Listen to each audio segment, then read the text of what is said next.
Hello everyone, welcome to sync education planet. आज की video हमारी बहुत इंपॉर्टेंट रहेगी from examination point of view. Biology और केमिस्ट्री दोनों ही सब्जेक्ट्स में from the class +1 till the MSc level ये वीडियो बहुत ज़्यादा इंपॉर्टेंट रहती है, बिकॉज इसमें हम प्रोटीन्स और पेप्टाइड्स के स्ट्रक्चर की एलुसिडेशन करते हैं। मतलब हम निकालेंगे कि स्ट्रक्चर को कैसे फाइंड किया जाए, ठीक है ना। अब पूरा एक प्रोटीन है, जैसे उसका तो बहुत ज़्यादा कॉम्प्लेक्स स्ट्रक्चर होता है। तो एक प्रोटीन के कॉम्प्लेक्स स्ट्रक्चर को निकालने के लिए हम क्या करते हैं, प्रोटीन को कुछ लेवल्स में डिवाइड कर देते हैं कि इस तरीके से हम उसका स्ट्रक्चर पूरा डिटर्मिन कर सकते हैं, ठीक है ना। तो there are 4 levels of determination of this the structure of proteins. First is the primary level. पहले होता है हमारे पास प्राइमरी, फिर secondary, then we have tertiary and at last we have quaternary. तो ये 4 लेवल्स में हम जो है प्रोटीन्स का स्ट्रक्चर डिड्यूस करेंगे, ठीक है। तो इसको जानने के लिए बने रहिए वीडियो के एंड तक। So let's begin with the primary structure. अब देखो फ्रेंड्स, मैंने यहाँ पर इसकी डेफिनेशन दी थी कि प्राइमरी स्ट्रक्चर होता क्या है। It refers to a sequence in which the amino acid components are joined to each other to form peptide chains, ठीक है। कैसी सीक्वेंस है अमाइनो एसिड में जिसमें कि वो एक दूसरे के साथ जुड़े हुए हैं ताकि एक पेप्टाइड चेन बने। अब हमने सारी वीडियोस में पढ़ा हुआ है कि हमारी पेप्टाइड चेन क्या होती है, एक amino acid plus amino acid plus amino acid, ठीक है। इस तरीके से बहुत सारे अमाइनो एसिड जब ज्वाइन हो जाते हैं तो हमारे पास एंड में क्या आती है, पेप्टाइड चेन, ठीक है। तो पेप्टाइड चेन्स जब बहुत सारी होती हैं, पॉलीपेप्टाइड चेन्स बहुत सारी जुड़ जाती है, तो हमारे पास क्या आता है, that is we are forming the proteins, ठीक है। तो इस तरीके से हमारे पास प्रोटीन्स बनते हैं। अब प्राइमरी स्ट्रक्चर को तो डिटर्मिन करना ही पड़ेगा, primary structure of protein is very important. अब इसको डिटर्मिन करने के लिए हमारे पास क्या रहता है कि हम 2 चीज़ें डिटर्मिन करने के लिए हमें बहुत ज़्यादा ज़रूरी पड़ती है, ठीक है। पहली चीज़ कि हमने कितने अमाउंट में हमारा अमाइनो एसिड प्रेजेंट है, ठीक है। First thing is the amount. पहले हम अमाउंट चेक करेंगे, ठीक है। और फिर हम दूसरा चेक करते हैं कि हमारा एक तो अमाउंट होगी, ठीक है, कितनी कॉम्पोजिशन में कितना % वो प्रेजेंट है। और दूसरी चीज़ हम चेक करते हैं कि सीक्वेंस इनकी, ठीक है। अब अमाउंट को डिटर्मिन करने के लिए हम स्पेक्ट्रोस्कोपी का यूज़ करेंगे अभी, और जो सीक्वेंस है उसको डिटर्मिन करने के लिए हम कुछ केमिकल मेथड्स का यूज़ करेंगे, जो कि मैं इस वीडियो में आपको पढ़ाऊँगा, ठीक है। तो अभी हम अमाउंट्स डिस्कस करते हैं, जस्ट वेट ए सेकेंड। अब देखो, अमाइनो एसिड कॉम्पोजिशन का डिटर्मिन करना है, मतलब अमाइनो एसिड के अमाउंट का डिटर्मिन करना है। तो इसमें हम क्या करेंगे, पहला चीज़ जो हम यहाँ पर करेंगे कि हम अपने पेप्टाइड को हाइड्रोलाइज कर देंगे। पेप्टाइड को क्या करना है, हाइड्रोलाइज कैसे करेंगे, हम क्या करेंगे, हीट करेंगे, heat in 6 molar hydrochloric acid, ठीक है। पेप्टाइड को क्या करेंगे, हीट करेंगे, 6 मोलर हाइड्रोक्लोरिक एसिड में हीट करेंगे। कितनी देर के लिए, फॉर अबाउट 24 आवर्स, ठीक है।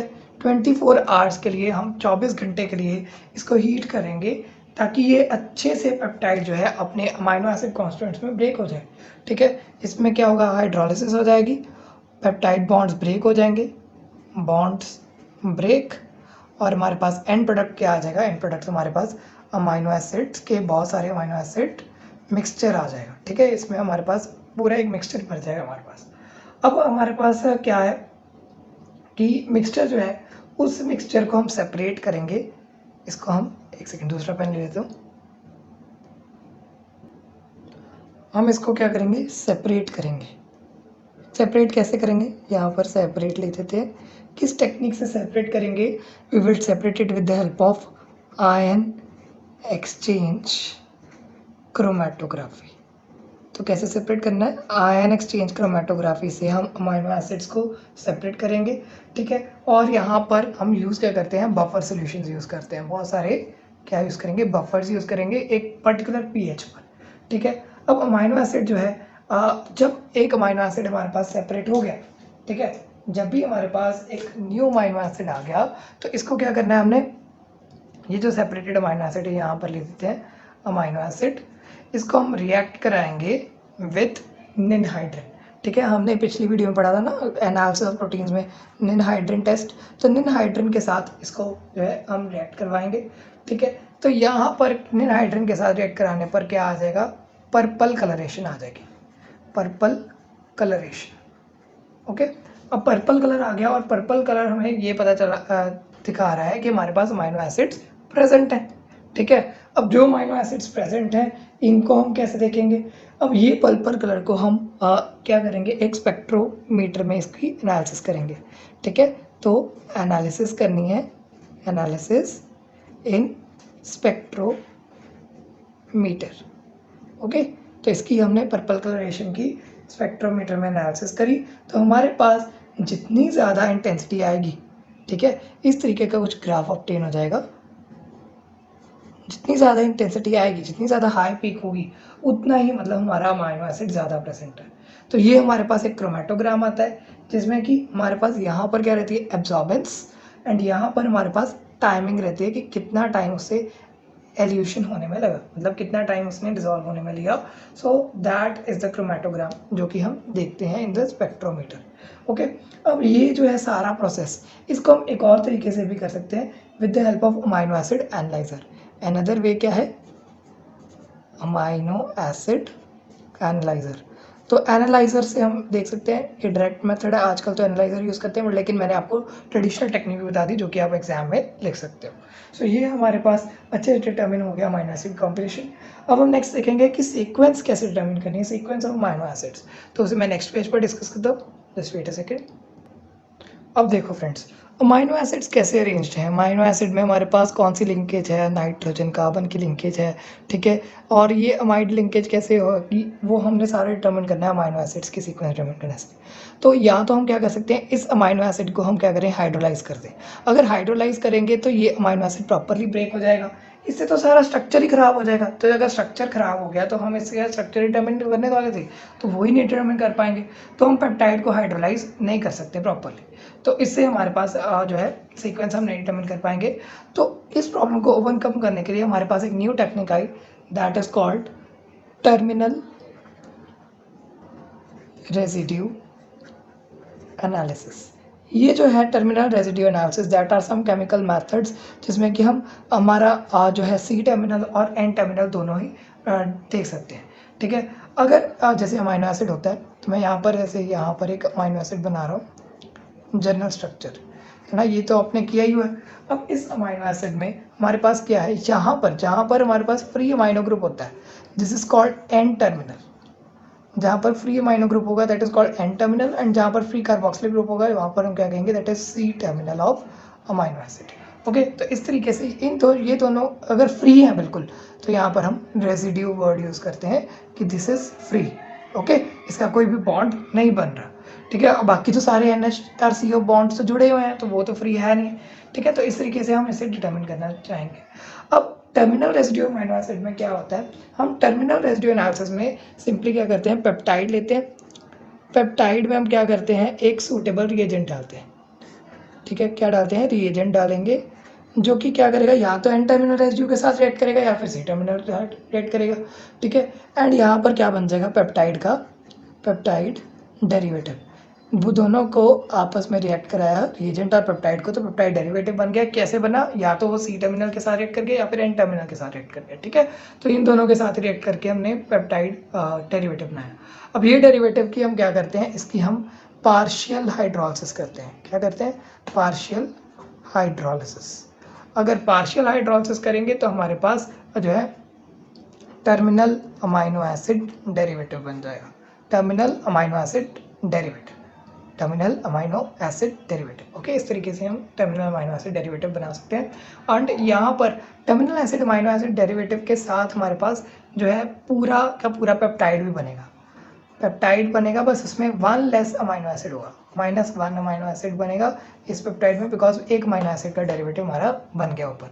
ओके, तो that is terminal residue analysis. इस तरीके से हम टर्मिनल रेजिड्यू एनालिसिस करते हैं। अब इसमें दोनों एनालिसिस हो सकती हैं, या तो एन टर्मिनल रेजिड्यू या फिर सी टर्मिनल रेजिड्यू, तो दोनों को एक एक डिस्कस करते हैं।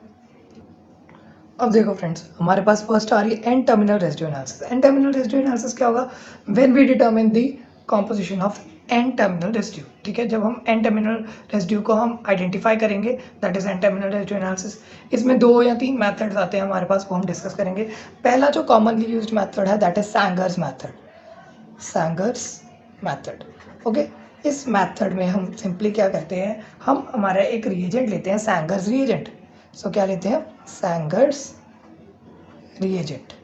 अब सैंगर्स रिएजेंट होता क्या है, दैट इज 2,4-डाइनाइट्रोफ्लोरोबेंजीन। तो मैं यहाँ पर बेंजीन बनाता हूँ, ठीक है। अब इस बेंजीन में हमारे पास क्या है, सेकंड पोजीशन पर नाइट्रो है एंड फोर्थ पोजीशन पर नाइट्रो है एंड फ्लोरोबेंजीन का स्ट्रक्चर है। 2,4-डाइनाइट्रोफ्लोरोबेंजीन बन गया। अब इसमें हमने क्या डालना है, हमने हमारा अमाइनो एसिड डालना है। तो अमाइनो एसिड जैसे आपको पता है, सॉरी पेप्टाइड डालेंगे। पेप्टाइड का स्ट्रक्चर आपको पता है, अमाइनो एसिड बनाते हैं। तो ये मैंने अभी जैसे अमाइनो एसिड बनाया था, इसी तरीके से ये जहाँ पर CO है, CO जो है आगे NH के साथ फिर से ज्वाइन करेगा। ये तो मैंने पहले आपको पढ़ाया हुआ ना, तो ये पहली वीडियोस अगर आपने नहीं देखी तो आपको ये नहीं समझ आएगी। तो आप ये जरूर देख लेना कि पेप्टाइड्स के स्ट्रक्चर कैसे होते हैं, ठीक है। आगे CO बहुत सारे बॉन्ड बने होंगे, ठीक है। अब यहाँ पर क्या होता है, nitrogen acts as a nucleophile, ठीक है। नाइट्रोजन जो है, सॉरी इलेक्ट्रोफाइल, हाँ न्यूक्लियोफाइल है। तो न्यूक्लियोफाइल जो है वो इस पोजीशन पर एक्ट करेगा जहाँ की न्यूक्लियस प्रेजेंट है, ठीक है। और यहाँ पर जो है हमारे पास HF रिमूव हो जाएगा, क्योंकि ये वीक न्यूक्लियोफाइल था, ठीक है। तो वो वीक ग्रुप जो है रिमूव हो गया एंड यहाँ पर ये सारा ग्रुप अटैच हो जाएगा। अब इसको मैं थोड़ा सा फ्लैट वे से रिप्रेजेंट कर देता हूँ, दिस इज दिस, एंड इसका ये फोर्थ पोजीशन दिखा दी एंड ये हमारी सेकंड पोजीशन दिखा दी। ओके, बाकी सारा ये एन, यहाँ पर से एक H और एक F रिमूव है ना, तो ये हमारा F और ये H रिमूव हुआ, एक H रह गया। तो यहाँ पर N सबसे पहले जुड़ा हुआ है, उसके साथ H, फिर ये बाकी सारा सेम रहेगा, ठीक है। ये आपने याद रखनी है। रिएक्शंस कैसी बहुत इजी हैं इसकी, बस आपको समझ आनी चाहिए कि कैसे करना है। ओके, तो ये सेम रहा। This is dinitrophenyl derivative, DNP derivative, ठीक है। DNP का टेस्ट हम वैसे भी करते थे, 2,4-डाइनाइट्रोफिनाइल डेरिवेटिव का टेस्ट, वो हम एल्डिहाइड्स में करते थे। अब इसको हम क्या करेंगे, ये डेरिवेटिव जो हमारे पास बना है DNP डेरिवेटिव, इसकी हम हाइड्रोलिसिस करेंगे। हाइड्रोलिसिस करके क्या करेंगे, ये जो है इसका हाइड्रोलिसिस की और इसको साथ में हमने हीट भी कर दिया। अब यहाँ पर इसके प्रोडक्ट्स बनाऊंगा मैं कि हमारे पास ये जो सारा चीज़ है, ये वाला जो कि लास्ट हमारा रेजिड्यू है जिसके साथ नाइट्रोजन है, ठीक है, वो एन टर्मिनल वाला मतलब एक हमारा पास डिफरेंट हो जाएगा और ये वाला हमारे पास डिफरेंट हो जाएगा। वैसे तो नाइट्रोजन जो है हमारा यहाँ पर रिएक्ट करेगा तो ये टर्मिनल एन टर्मिनल रेजिड्यू है, पर लेकिन ये सारा भी सेपरेट हो जाता है। तो मैं यहाँ पर इसको दोनों को बना देता हूँ, थोड़ा कोशिश करेंगे वीडियो ज़्यादा लंबी ना हो जाए, तो इसलिए थोड़ा फास्ट बनाएंगे, ठीक है। तो ये हमारे पास मिक्सचर है अमाइनो एसिड्स का। तो यहाँ पर बहुत सारे अमाइनो एसिड्स ऐसे बन सकते हैं एंड ये हमारा जो है मेन कंपाउंड है, दिस इज N2,4-डाइनाइट्रोफिनाइल अमाइनो एसिड, ठीक है। तो ये हमारे पास 2,4-डाइनाइट्रोफिनाइल अमाइनो एसिड बन गया। तो इससे हमें नाइट्रोजन ग्रुप की एनालिसिस हमारे पास इजीली हो जाएगी, ठीक है। पर लेकिन ये मेथड का एक ड्रॉबैक क्या था, ये सिर्फ एक ही टर्मिनल अमाइनो एसिड को आइडेंटिफाई कर पाता है, बट लेकिन सारे टर्मिनल अमाइनो एसिड को आइडेंटिफाई करने के लिए हम नेक्स्ट मेथड यूज़ करते हैं, दैट इज एडमांस मेथड। तो उसे मैं स्टार्ट करता हूँ भाई। अब देखो फ्रेंड्स, एडमांस मेथड के लिए भी हम सिंपली क्या यूज़ करेंगे, एडमान रिएजेंट यूज़ करेंगे। अब एडमान रिएजेंट क्या है, दैट इज फिनाइल आइसोथायोसाइनेट, ठीक है। तो फिनाइल आइसोथायोसाइनेट जो है हमारा एडवांस रिएजेंट है, दैट इज C6H5NCS, ठीक है। डबल बॉन्ड यहाँ पर आएंगे, ठीक है। इसे हम एडवांस रिएजेंट डालेंगे, ठीक है। ये जो है अगर डिल्यूट एल्कली की प्रेजेंस में हमारे पास होता है तो हम इसकी रिएक्शन जो है पेप्टाइड के साथ करवाते हैं, ठीक है। तो जब ये रिएक्शन करवाएंगे तो हमारे पास कुछ ऐसे प्रोडक्ट्स बनेंगे। तो मैं पहले एक इनकी रिएक्शन लिखता हूँ। अब देखो फ्रेंड्स, मैंने आपके यहाँ पर रिएक्टेंट लिख दिए। फिनाइल आइसोथायोसाइनेट जो है दैट इज एडवांस रिएजेंट, वो पेप्टाइड के साथ रिएक्ट करेगा। तो यहाँ पर क्या होगा, हमारे पास जो है हाइड्रोलिसिस हो जाएगी, ठीक है। तो यहाँ पर सिंपली जो ये वाला ग्रुप है कार्बन, ठीक है, ये नाइट्रोजन के साथ एक हाइड्रोजन आ जाएगा एंड ये कार्बन जो है that will react with nitrogen. ये जो है न्यूक्लियोफाइल यहाँ पर इस वाले कार्बन पर रिएक्ट करेगा, ठीक है। तो यहाँ पर क्या होता है, C6H5, यहाँ पर NH आ जाएगा बिकॉज ये न्यूक्लियोफाइल यहाँ पर अटैच होने वाला है, तो ये एक हाइड्रोजन इसके साथ अटैच हो जाता है, जैसे हमने पहले भी किया, ठीक है। तो ये C के साथ डबल बॉन्ड जो S है वो ऊपर लिख देते हैं एंड यहाँ पर NH आ जाएगा, ठीक है। बाकी सारा सेम CO, ठीक है, सेम आ जाएगा आगे एंड फिर ये जो है इसका नाम क्या बनेगा, एन फिनाइल थायो कार्बाइल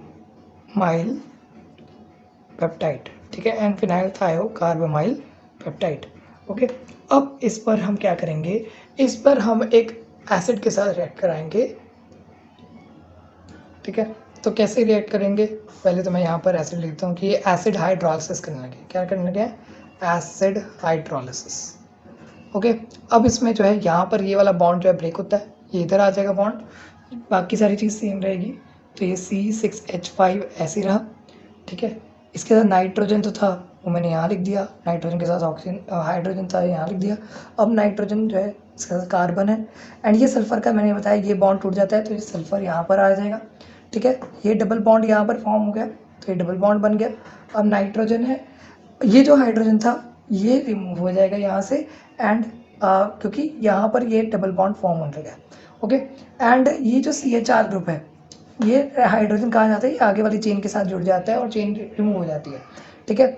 ये जो CH4 ग्रुप है ये आगे प्रेजेंट होता है, तो ये CH4 यहाँ लिख देते हैं, एंड उसके बाद जो CO होता है that is C double bond हो, तो वो भी आगे प्रेजेंट होता है। तो सल्फर एक्चुअली के पास काफ़ी इलेक्ट्रॉन्स होते हैं, तो ये जो है सीधा C के साथ अटैक करता है, C के साथ, एंड ये हमारे पास क्या बन जाता है, दिस इज अनस्टेबल इंटरमीडिएट, ठीक है। ये रीअरेंजमेंट करता है, इसकी हम हीटिंग करते हैं, इसकी रीअरेंजमेंट हो जाती है इनटू हाइड्रोजन। हाइड्रोजन सिंथेसिस पढ़ाई थी ना आपको, तो वही है, ठीक है। नाइट्रोजन आ गया यहाँ पर, एंड ये जो है C, ये डबल बॉन्ड O बन जाता है, ठीक है। मतलब यहाँ पर मैं आपको अगर सिंपली करके दिखाऊँ तो ये CS जो है ये अलग हो गया, ठीक है, ये सारा CS अलग हो गया, एंड ये जो है इसके साथ रिएक्ट कर जाएगा, सॉरी ये जो है पार्ट ये अलग चला जाएगा, सीधी रिएक्शन होगी कार्बन और नाइट्रोजन के बीच में। तो ये नाइट्रोजन जो है सीधा कार्बन के साथ रिएक्ट करेगा, ये वाले आप यहाँ पर ऐसे रिएक्ट करा सकते हो, ठीक है। तो यहाँ पर C डबल बॉन्ड हो आ गया। ओके, अब ये जो है CH4 आगे प्रेजेंट था तो ये CH4 ही रहेगा। अब उसके साथ N था नाइट्रोजन, एंड नाइट्रोजन के साथ जो बॉन्ड था वो फिर से ब्रेक हो जाता है, बिकॉज कार्बन सल्फर का डबल बॉन्ड बन जाना था, तो यहाँ पर नाइट्रोजन के साथ फिर से हाइड्रोजन आ गया। ओके, क्योंकि ये वाले नाइट्रोजन का भी हाइड्रोजन हमारा टूट गया है, यही हमारा आगे चला गया इसके साथ, ठीक है। एंड यहाँ पर क्या हो गया, कार्बन सल्फर बॉन्ड बन गया। Okay, this is our phenyl थायो हाइडेंटॉन, फिनाइल थायो हाइडेंटॉन बन गया, एंड बाकी जो है साथ में जो भी हमारे पास पेप्टाइड्स थे वो सारे सेपरेट हो गए, ठीक है। तो ये पेप्टाइड चेन आगे सेपरेट हो जाती है, इसका मतलब हमारे पास क्या है, हम बार बार पेप्टाइड्स के साथ इसको रिएक्शन करवा सकते हैं। तो ये मेथड ज़्यादा बेटर है from the Sanger method, because इसमें हम बार बार सारे नाइट्रोजन की हम कॉम्पोजिशन निकाल सकते हैं, so it is very useful method, ठीक है। तो ये अमीनो एसिड्स के लिए बहुत ज़्यादा यूजफुल रहेगा। अब थर्ड आता है डेंसल मेथड, वो मैं यहाँ पर एक आपको थोड़ा सा बताऊँगा, क्योंकि ज़्यादा डिटेल में इसको नहीं पढ़ेंगे हम। डेंसल्स मेथड, ठीक है। अब डेंसल मेथड में हमारे पास क्या होता है कि हमारे पास एक डेंसल रिएजेंट है, दैट इज डेंसल क्लोराइड, नैप्थलीन देते हैं, ठीक है। That is 1 dimethyl amino, 1 position पर डाइमिथाइल अमाइनो है, ठीक है। नैप्थलीन 5 पर, 1 2 3 4 5 sulphonyl chloride, 1 dimethyl amino naphthalene 5 sulphonyl chloride, इसे हम डेंसल क्लोराइड कहते हैं। इसको अगर रिएक्ट कराएंगे तो फिर से हम इसी तरीके से हम हमारी अमाइनो एसिड रेसिड्यू निकाल सकते हैं। तो ये हमारे पास एक और मेथड हो गया, ये से बट सैंगर्स मेथड्स के जैसा ही है, बट लेकिन ये सोचता थोड़ा सा सेंसिटिव होता है। मेनली हमने क्या यूज़ करना है, एडवांस मेथड हमने यूज़ करना है, ठीक है। अब हम नेक्स्ट करेंगे C terminal amino acid residue analysis. अब देखो friends, C terminal residue analysis में हम क्या करते हैं, हमारे पास 2 मेथड्स इसमें भी आएंगे। पहला हम यूज़ करेंगे हाइड्राजोनो, सॉरी स्पेलिंग गलत हो गई, हाइड्राजीनोलिसिस मेथड। हाइड्राजीनोलिसिस मेथड मतलब हाइड्राजीन से हम इसकी हाइड्रोलिसिस करवा रहे हैं, ठीक है। तो हमारे पास जैसे हमारे पास एक सिंपली पेप्टाइड है, तो मैं यहाँ पर पेप्टाइड को ऐसे लिख देता हूँ, रिप्रेजेंट करता हूँ। ये CH है, इसके पास R ग्रुप है, फिर आगे CONH है, ये हमारा पेप्टाइड बॉन्ड है, फिर आगे CH के साथ R डबल डैश लगा देते हैं, CO NH, फिर CH है, उसके साथ R ट्रिपल डैश, मतलब कोई भी हम अमाइनो हमारे पास पेप्टाइड ले लिया, उसका ये हमारे पास C टर्मिनल फ्री है, ठीक है। तो ये C टर्मिनल रेसिड्यू में हम क्या डालेंगे, हमारा हाइड्राजीन, तो हाइड्राजीन डाला और साथ में हीट कर दिया। तो हाइड्राजीनोलिसिस में क्या होता है, हम हीट करेंगे तो अमाइनो एसिड के पेप्टाइड बॉन्ड जो है वो हाइड्राजाइड्स में चेंज हो जाएंगे। तो यहाँ पर क्या होगा, पहला हम यहाँ पर देख लेते हैं कि NH2 CH R single dash CO NH NH2, ठीक है। तो ये वाला जो है NH जो है इसके साथ NH2 जुड़ गया, तो ये हमारे पास फर्स्ट हाइड्राजाइड आ गया, ठीक है। सेकंड हमारे पास फिर से हाइड्राजाइड आ जाएगा, ये यहाँ से, ठीक है, मतलब NH2 CH, यहाँ पर डबल बॉन्ड R, ठीक है, CO, फिर NH NH2। ये तो हमने हाइड्राजीन बनाना पड़ा ही हुआ है, कैसे बनाते हैं हाइड्राजाइड। और लास्ट में हमारे पास ये जो आता है, हमारे पास यहाँ पर तो अमाइनो ग्रुप नहीं ना है, तो यहाँ पर हमारे पास फ्री अमाइनो एसिड आ जाएगा, ठीक है। फ्री अमाइनो एसिड जो है हमारे पास, वो हमें बताएगा कि कैसे हमारे पास अमाइनो एसिड की सीक्वेंस जुड़ी हुई है, और इसको हम सेपरेट कर लेंगे मिक्सचर से बाय क्रोमेटोग्राफी से सेपरेट करके इसे आइडेंटिफाई कर लेंगे, ठीक है। तो इस तरीके से हम, अब देखो फ्रेंड्स, इस हाइड्रोजिनोलिसिस मेथड में क्या हुआ, हमने बाकी सारे जितने भी अमाइनो ग्रुप्स थे, मतलब रेसिड्यू में जो कार्बोनिल भी है, बट उसे हमारे आइडेंटिफाई नहीं कर सकते बाकी, क्योंकि सारे जो है कार्बोनिल उसके साथ हाइड्राजाइड बन गए, ठीक है। यहाँ पर एक ही कार्बोनिल को हम, मतलब एक ही कार्बोक्सिलिक ग्रुप को हम आइडेंटिफाई कर पाए। पर लेकिन हम इसके लिए सेकंड मेथड यूज़ कर सकते हैं, एंजाइमेटिक मेथड और द सिलेक्टिव हाइड्रोलिसिस मेथड, ठीक है। इसमें क्या करते हैं हम, इसमें फिर से हम हमारा जो है अमाइनो एसिड सॉरी जो है हमारा पेप्टाइड लेंगे। तो यहाँ पर फटाफट से एक पेप्टाइड बना लेते हैं, बहुत सारे इसके साथ और भी पेप्टाइड्स हैं, ओके। एंड यहाँ पर एक हमारे पास में रेजिड्यू शो करना है, तो ये रेजिड्यू शो कर दिया। अब इस जगह पर क्या होगा, हाइड्रोलिसिस होगी, तो हम एक एंजाइमेटिक मेथड में हम एंजाइम यूज़ करते हैं, that enzyme is carboxy peptidase. ये हमारी बॉडी में होता है इंटरडाइजेशन प्रोसेस, कार्बोक्सी पेप्टाइडेज, और इसके हाइड्रोलिसिस करनी है तो मतलब वाटर भी साथ में डालेंगे।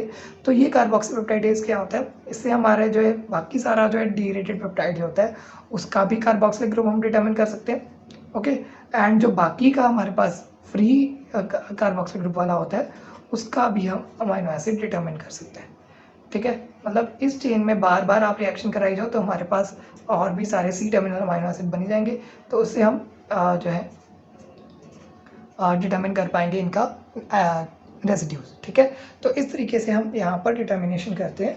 एंड अब हम नेक्स्ट मेथड पढ़ेंगे कि हमारे पास ये मेथड्स में हमने कैसे डिटर्मिन कर लिए, एक हमने कार्बोक्सिलिक ग्रुप डिटर्मिन कर लिया और एक हमने हमारा अमाइनो ग्रुप डिटर्मिन कर लिया। तो इस तरीके से हमारा प्राइमरी स्ट्रक्चर अच्छे से डिटर्मिन हो गया। अब नेक्स्ट हम पढ़ते हैं कि सेकेंडरी स्ट्रक्चर क्या है अमाइनो एसिड का। So just wait a second. अब देखो फ्रेंड्स, सेकेंडरी स्ट्रक्चर में हम क्या करते हैं, it refers to the spatial arrangement, मतलब हम स्पेशियल अरेंजमेंट निकालेंगे, मतलब स्पेस में देखेंगे कि अमाइनो एसिड के ग्रुप्स कैसे ज्वाइंट है with respect to each other, ठीक है। तो इसको हमने सबसे पहले जो है दो साइंटिस्ट ने इसकी शुरुआत करी थी। सबसे पहली बार उन्होंने बताया था, दैट वाज एक तो लाइनस पॉलिंग, ठीक है, एक पॉलिंग ने बताया था, और दूसरा साथ में ही कोरे ने इसकी शुरुआत करी थी इन 1939, ठीक है। इन दोनों साइंटिस्ट ने हमारे पास ये स्ट्रक्चर की शुरुआत करी, और इन्होंने कहा कि एक्सरे स्टडी से इन्होंने देखा है कि हमारे पास जो है अमाइनो एसिड का स्ट्रक्चर 3D स्ट्रक्चर होता है, ठीक है। तो 3D स्ट्रक्चर्स में हमने ये देखा कि हमारे पास दो इंपॉर्टेंट फीचर्स थे पेप्टाइड्स के, कि पहली बात तो पेप्टाइड बॉन्ड के सारे जो एटम्स हैं वो सेम प्लेन में लाई करते हैं, ठीक है। All atoms are in same plane, पहली बात तो सेम प्लेन में थे। और जो हमारे पास हाइड्रोजन है, हाइड्रोजन जो है NH का, और जो ऑक्सीजन है CO का, ये दोनों ट्रांस पोजिशन में लाया करते हैं। मैं आपको यहाँ पर थोड़ा सा शो करता हूँ, जैसे हमारे पास NH2CHR है, COOH होता है ना। तो मैं इसको अगर 3D अरेंजमेंट में बनाऊँ तो हमारे पास कैसे होगा, यहाँ पर एक नाइट्रोजन है, उसका हाइड्रोजन लगा, ये C जो है इसके साथ, अब अगर ऐसे अरेंजमेंट बनाते हैं, ठीक है, 3D में, तो हमारे पास एक जो बल्कि ग्रुप होता है R, that lies above the plane, ठीक है, और जो हाइड्रोजन है that lies below the plane, तो इसका डैश स्ट्रक्चर आएगा। ये तो आपको फ्लाइंग वेज स्ट्रक्चर तो आते ही होंगे, ठीक है।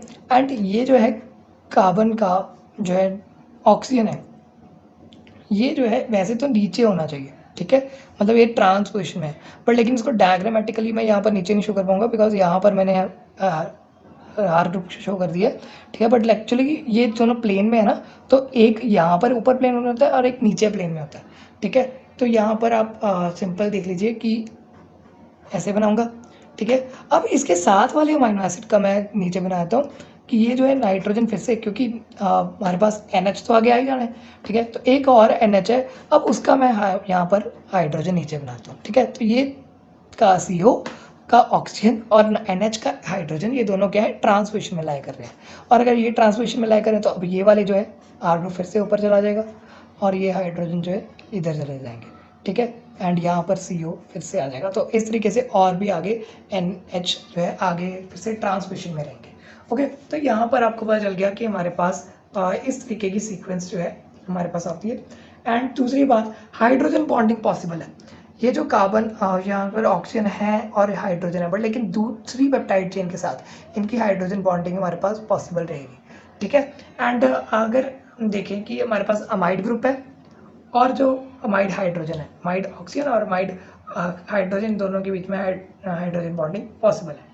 सेकेंडरी स्ट्रक्चर के लिए रिक्वायरमेंट ये है कि पहले तो एक्सरे डिफ्रैक्शन के लिए अवेलेबल होना चाहिए, ठीक है। And according to the primary structure इनके सारी bond length, bond angle, planar structure सारा कुछ हमें पता होना चाहिए, ठीक है। एंड तीसरी बात, यहाँ पर हाइड्रोजन बॉन्डिंग मैक्सिमम होनी चाहिए स्ट्रक्चर में, ठीक है। तो हाइड्रोजन बॉन्डिंग मैक्सिमम अभी हम बना सकते हैं। अब इंपॉर्टेंट दो टाइप्स के सेकेंडरी स्ट्रक्चर होते हैं, ठीक है। उसको दोनों को हम डिस्कस करते हैं। पहला जो हमारे पास एक स्ट्रक्चर बनाएंगे, फर्स्ट जो है सेकेंडरी स्ट्रक्चर की type, that is beta pleated structure. कौन सा है? Beta pleated structure. इसके बारे में सुना तो होगा बायोलॉजी स्टूडेंट्स में, लेकिन आज मैं आपको इसको अच्छे से बनाना सिखाऊंगा कि बीटा स्ट्रक्चर में होता क्या है। अब बीटा प्लेटेड स्ट्रक्चर में हमारे पास क्या है, simply in plane arrangement of peptide chain and ये जिगजैग अरेंजमेंट बनाते हैं। जैसे ये देखो जिगजैग अरेंजमेंट है ना, तो यहाँ पर एक और अमीनो एसिड शो कर रहे थे। ये जो है यहाँ पर जैसे ये कार्बन है, तो ये हाइड्रोजन है और अमाइड के दोनों क्या है, आपस में ट्रांस होते हैं, तो मैं उल्टा बना दिया, ठीक है। और इसके साथ जो है आगे कार्बन, इसका R ऊपर एंड ये सॉरी हाइड्रोजन डैश्ड बनाएंगे बिकॉज ये बिलो द प्लेन है। एंड फिर से हमारे पास इसका क्या है, नाइट्रोजन और हाइड्रोजन यहाँ बनाएंगे क्योंकि आगे फिर से ट्रांस बनाना है, ठीक है। तो ये जो ग्रुप्स ऐसे हमारे पास चेन लाई करती है, zigzag chain, that is a beta pleated structure इसमें होता है, ठीक है। एलोंगेटेड चेन जो है साइड बाय साइड लाई करेंगी बहुत सारी चेन्स, ठीक है। एक तो ये चेन होगी। अब इसके जो साइड बाय साइड लाई करने वाली, मतलब इसके जो साथ में है वो ऑपोजिट रहेगी, ठीक है। एक बात याद रखें कि ऑपोजिट रहेगी और यहाँ पर दोनों चेन जो है हाइड्रोजन बॉन्ड के साथ एक दूसरे के साथ लिंक्ड रहती है। तो यहाँ पर अगर मैं इसके ऑपोजिट वाली चेन बनाऊँ, ठीक है, तो इसमें क्या होगा, और मैं इसको थोड़े से दूसरे पेन से बनाता हूँ कि आपको थोड़ा सा क्लियर है। ये CO है, इन दोनों में हमारे पास हाइड्रोजन बॉन्डिंग रहेगी, ओके। अब यहाँ पर Cr है, ठीक है। तो ये हमारे पास हाइड्रोजन आ गया। अब यहाँ पर NH है, तो NH की ऐसे, ठीक है। अब यहाँ पर फिर से हम क्या देखते हैं कि हमारे पास एक CO है, तो अगर CO नीचे है तो हमारे पास Cr ऊपर होना चाहिए, तो ये R ऐसे ऊपर है एंड यहाँ पर हाइड्रोजन है, ठीक है। इस तरीके से आगे कवरिंग होती रहती है इनकी सीक्वेंसेस की। तो यहाँ पर अब क्या होगा, NH होगा, सॉरी NH होगा और NH का ये हाइड्रोजन यहाँ पर लाई करेगा नीचे, ठीक है। एंड फिर आगे जो है ट्रांस पे हमने ऑक्सीजन बनाना है एंड इन दोनों में हाइड्रोजन बॉन्डिंग।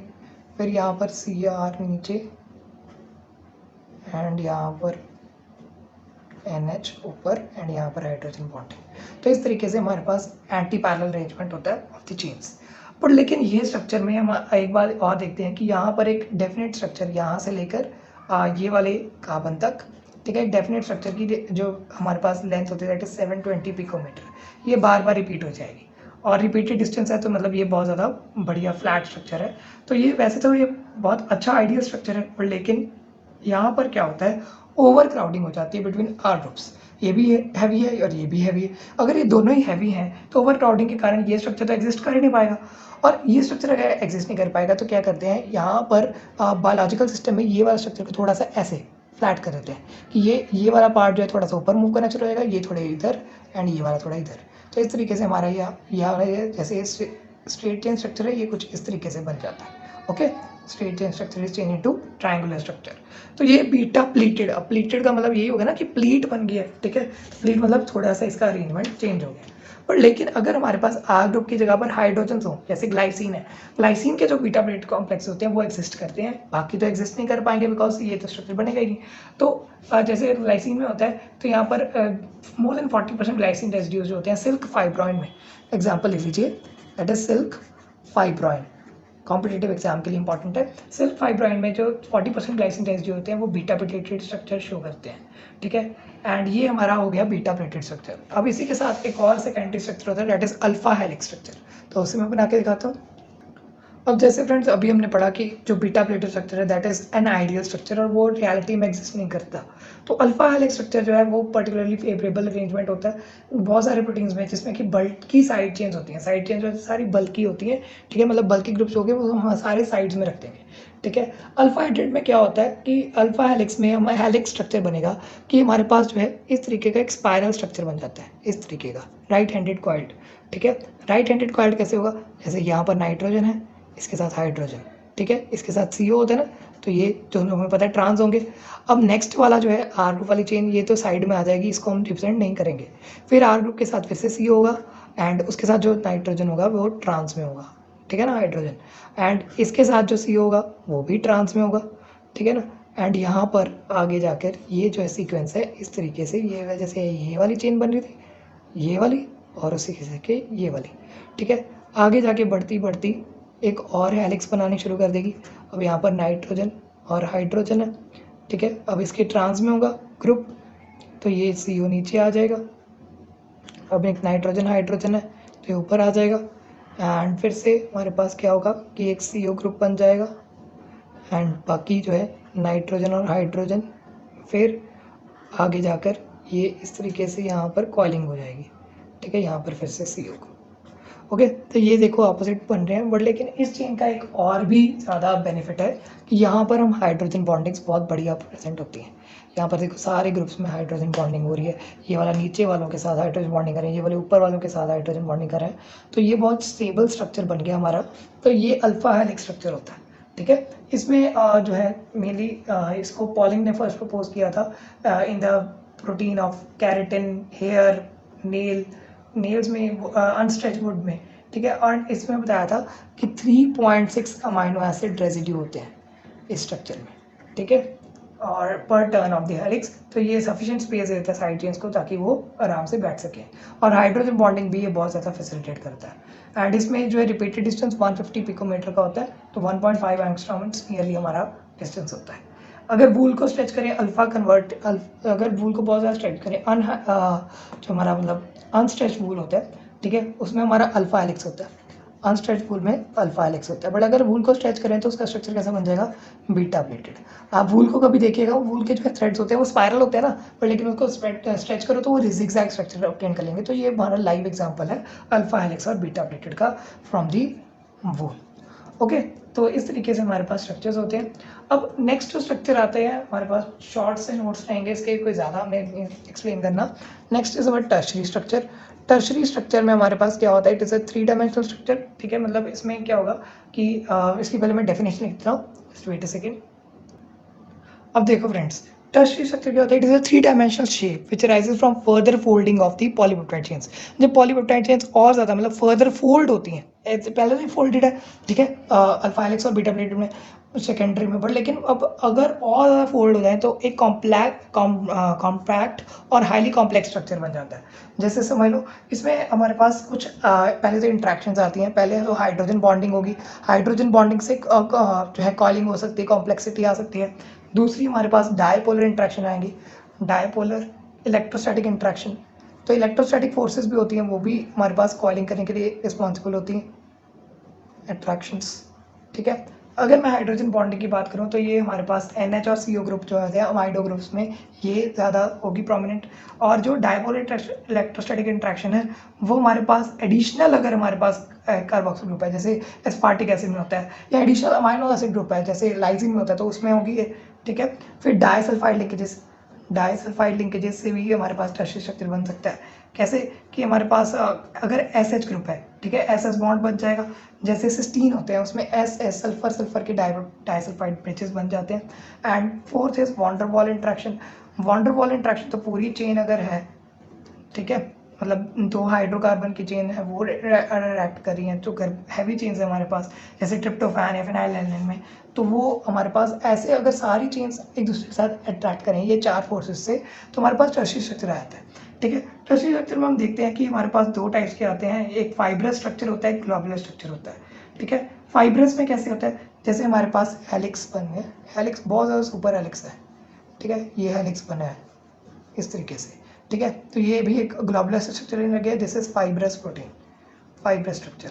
और अगर हेलिक्स के ऊपर कोई बिना कोई रेगुलर अरेंजमेंट के कुछ भी कॉइलिंग हो जाए, ठीक है, तो एक बॉल लाइक स्ट्रक्चर बन जाएगा, तो इट इज़ ग्लोबुलर स्ट्रक्चर।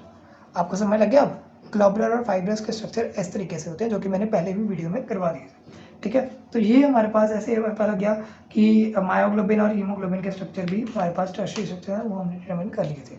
अब इसके बाद आता है क्वाटरनरी स्ट्रक्चर, जो कि मैं आगे डिस्कस करता हूँ, जस्ट वेट अ सेकंड। अब देखो फाइब्रस और ग्लोबुलर प्रोटीन्स में क्या होता है, कई बार नॉन कोवलेंटली बॉन्डेड एग्रीगेट भी बन जाते हैं, बहुत सारे क्या होते हैं एग्रीगेट बन जाते हैं। एग्रीगेशन से हमारे पास क्वाटरनरी स्ट्रक्चर बनता है। जब एक प्रोटीन में सिर्फ 1 पॉलीपेप्टाइड चेन होगी, एक प्रोटीन में 1 पॉलीपेप्टाइड चेन होगी, ठीक है, तो हम उस प्रोटीन को कहते हैं मोनोमेरिक प्रोटीन। ठीक है, क्या कहते हैं, मोनोमेरिक। एंड जो प्रोटीन में हमारे पास प्रोटीन में मोर देन 1 पॉलीपेप्टाइड चेन होगी, मोर देन 1, तो उसे हम क्या कहते हैं, ऑलिगोमेरिक, ऑलिगोमेरिक प्रोटीन। और यहाँ पर जो मोनोमर्स होते हैं, ठीक है, ऑलिगोमेरिक प्रोटीन के अगर जो पेप्टाइड चेन्स होती हैं उसे हम कहते हैं प्रोटोमर्स। ठीक है, तो क्या कहते हैं, प्रोटोमर्स। तो ये टर्म्स कुछ आपके लिए इंपॉर्टेंट है। प्रोटोमर्स डिफरेंट भी हो सकती हैं, सेम भी हो सकती हैं, और वीक फोर्स ऑफ अट्रैक्शन से ये लिंक्ड होती हैं। और हीमोग्लोबिन में 4 प्रोटोमेरिक चेन्स होती हैं, हीमोग्लोबिन में 4 प्रोटोमेरिक चेन्स होती हैं, ये आपने याद रखना है। ठीक है, एंड जो कि एक 2 सिमिलर होती हैं और 2 अलग से सिमिलर होती हैं। ठीक है, एंड 4 चेन जो होती हैं वो वॉन डेर वाल्स फोर्सेस से एक दूसरे के साथ लिंक्ड होती हैं, तो एक स्फीयर लाइक स्फेरिकल स्ट्रक्चर आ जाता है हीमोग्लोबिन में। ठीक है, आई नो हैंड राइटिंग यहाँ पर थोड़ी सी मेरी रफ सी हो गई है, पर लेकिन आपने यहाँ तक ध्यान से पढ़ना है।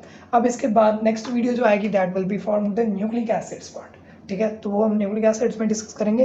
And till then stay tuned, thanks for watching this long video. Do subscribe to my channel for more videos and stay tuned. Thank you so much.